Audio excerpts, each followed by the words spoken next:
former Vice President Mike Pence seems to have gotten a little bit of a case of amnesia. In fact, here he is on Fox Business with Larry Kudlow.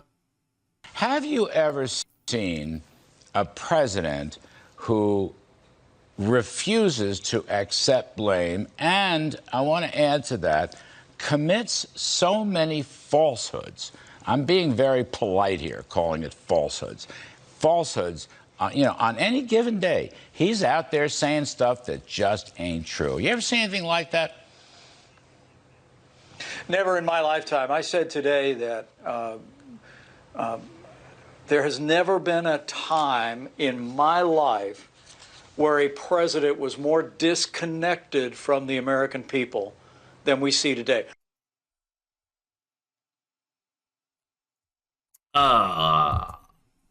They weren't talking about Trump. They were talking about Biden. Bruh, literally, dude, you were the vice president under a man who lied over 30,000 times in his 4-year stint. That's public. Public lies. 30,000 times. Now, of course, Mike Pence is a Republican. He doesn't give a damn about telling the truth. That's par for the course. We know Republicans lie. We know all politicians lie. I'm not saying that Democrats don't lie. Of course they do. Honestly, in almost all circumstances, if a politician is saying something, chances are good they're lying. Of course. But there is one lie that you would think Mike Pence would actually care about. And maybe not want Donald Trump to continue spreading. And that happens to be the one that nearly got him killed. Now remember, Trump, before January 6th, in the days leading up to the Capitol riots, he had told people, broadcasted very publicly, that Mike Pence had the power to stop Joe Biden from becoming president. Again, that's not the reality. What he did, his role in certifying the election, is nothing more than a ceremonial role. It actually doesn't have any power to stop the new president from being sworn in. The vice president cannot say, oh, no, sorry, I don't agree. I don't agree. That means you can't become president, and it means the whole president is going to get to stay. No, that's not what happens. And by the way, they never seem to admit that if Mike Pence had the power, so does Kamala Harris. Do you want to admit that? Hey, look, I'm not comfortable with Kamala Harris having that power either. In fact, I'm not comfortable with any vice president having that power. And guess what? The Constitution agrees. That's why they didn't give the vice president that power. So, now that said, facts do not matter to these people. They are authoritarians, and they had a plan to overthrow the election, to overturn it, called the Green Bay Sweep. And the one thing that Pence did correctly, which is to not help facilitate that, and it led to MAGA chuds yelling, "Hang Mike Pence." Oh, I know. No, they're just saying, "Hang my pants." Hang my pants.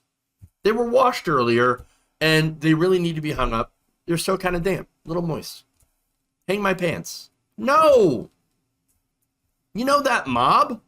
The so-called peaceful mob that marched through the Capitol? Smashing windows, smearing shit all over the halls, etc., etc., etc. They were within 40 feet of Mike Pence that day. And you know what? Here's the other thing. Mike Pence did everything he could legally to try to overturn the election. He just decided at the very last minute, doing a coup, that's a little bit over the line. And maybe Mother told him not to. We'll never know. But again, you get trash articles, though, like The Atlantic, who posted that Mike Pence is an American hero and that Democrats really need to honor Mike Pence as a real American hero. The hell he is. Libs, stop trying to rehabilitate terrible people challenge 2022. I know the liberals, the mainstream liberals, seem to keep failing every single time and rehabilitating horrible people like George W. Bush because they just not happen to be Trumpists right now. Stop trying to rehabilitate Mike Pence. Please stop. Get help.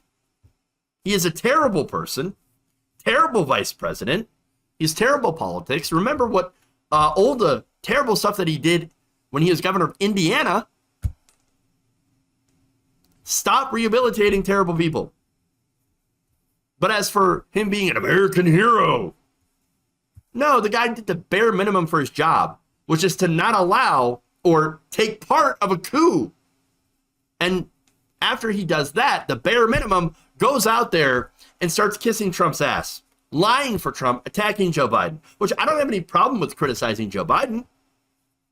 I criticize Joe Biden. But to come out and say things like, oh, you know, never in my lifetime did I ever see so many falsehoods from a president is just pure gaslighting bullshit. To be fair, though, it's pretty hard to see things when you have your head jammed so far up Donald Trump's ass. It's got to be like being stuck in between two MyPillows that have never been washed. Ugh. Perish the thought. And finally, he said he's never seen someone so disconnected from the American people. Again, Donald Trump lived in a literal tower. Not an ivory tower, to be fair, but a golden tower. There is a difference. Golden. This is a man who inherited everything from his dad after being coddled and babied his entire life. To the point of where he can't even accept no. He can't. He can't even accept the reality that he had lost an election. And you want to say that this guy's connected to the average person? No, he's a con man. He plays with your emotions, tells you exactly what you want to hear. That's what a con man does. And he has conned over $250 million from his donors, his supporters, for an election fund that didn't actually exist. Put it right into his pockets and pockets of his friends. Add to that, of course, the fact that he defrauded charities, defrauded cities, money, declared bankruptcy over 6 times. This is a guy that's connected with the average person? No, this person, Donald Trump, got away with pretty much everything he has ever done, screwing over so many people. And you want to say that he's like the average person? I'm not saying Joe Biden's like the average person either. Or Nancy Pelosi. It's kind of like the same thing as saying Nancy Pelosi is just like us, or she understands the regular people, while she sits there with her giant gourmet ice cream freezer. No, they're all disconnected, and that's kind of the problem. Not only are our politicians disconnected from the people, the entire party, both parties, and most of the political system. But the difference here is, for the Republican Party, with the far right, they're just disconnected from reality. 100%. They still believe, a vast majority of Republicans still believe that Donald Trump won the election and that Joe Biden had stolen, with absolutely no evidence. Now, finally, one last thing. What little self-respect does Mike Pence actually have? I mean, that's the question, right? I mean, what self-respect did any of these Republicans who continue to bend over for Donald Trump? They're not, you understand that, like, their tough guy image of saying, oh, yeah, we're strong. Yeah, we're not the snowflakes like the libs. Yeah, we're strong alpha males. No, every single one of you that bend down to Donald Trump, you know what you are? Beta male. That's what you are. You're beta.